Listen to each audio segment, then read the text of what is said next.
This is one of my favourite recipes. It's bread and buttery pudding. Now the first thing we're going to do is just spread the buttery onto the bread, and notice the crusts have been cut off to make life just that little bit easier when popping it all on. So this is the first stage.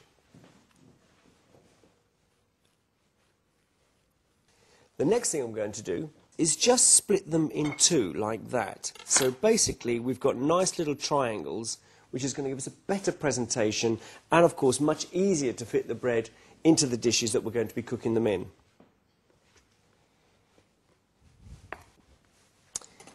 And now it's time to fill the little dish. Very simple. All I'm going to do here is sort of do 3 layers of the bread, putting one at the top in the dish and then 2 which are going to be overlapping all the way down.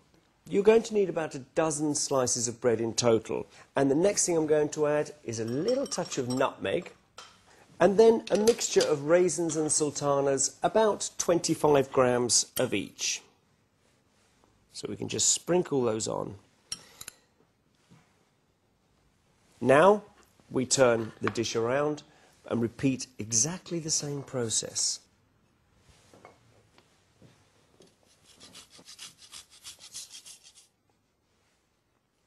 And now we turn around once more, and the top layer, we don't want any nutmeg or any fruits at all, so we get that really nice clean finish.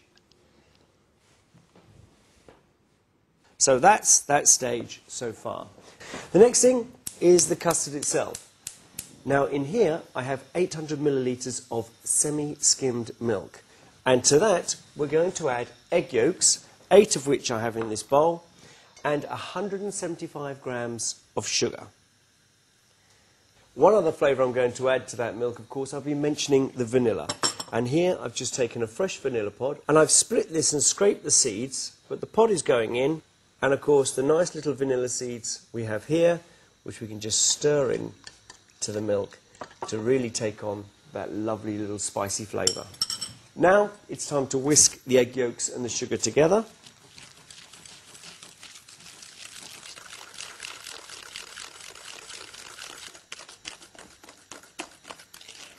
And there it is.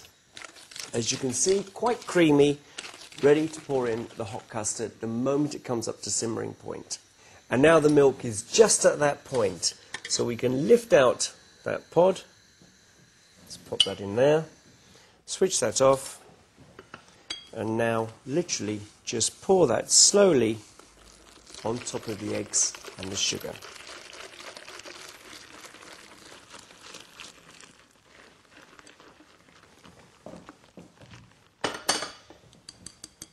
So that's it, our custard mix is made.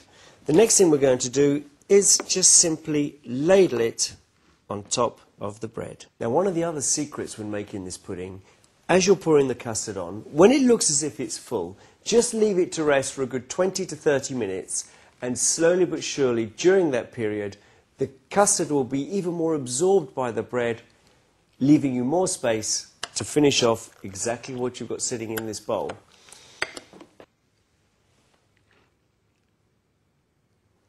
So now's the time to stop and the time to leave it to relax. Now, of course, it's time to cook it. I'm going to cover it with a little touch of buttery foil to protect the top.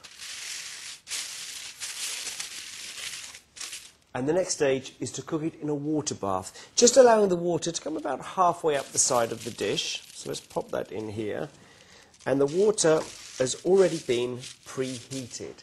So just up again to simmering point before popping it into the oven. You want the oven preheated about 180 degrees and about 20 to 30 minutes until that custard just begins to thicken, almost at that setting point.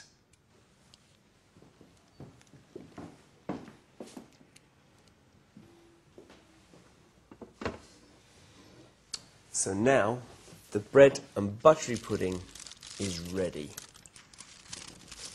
So that's it. It's ready to eat, but for an extra little crunchy bite, I'm going to top it with some sugar, which we can then either pop under a preheated grill to allow that just to caramelize and become nice and crisp, or as I'm going to use, very carefully, use a gas gun.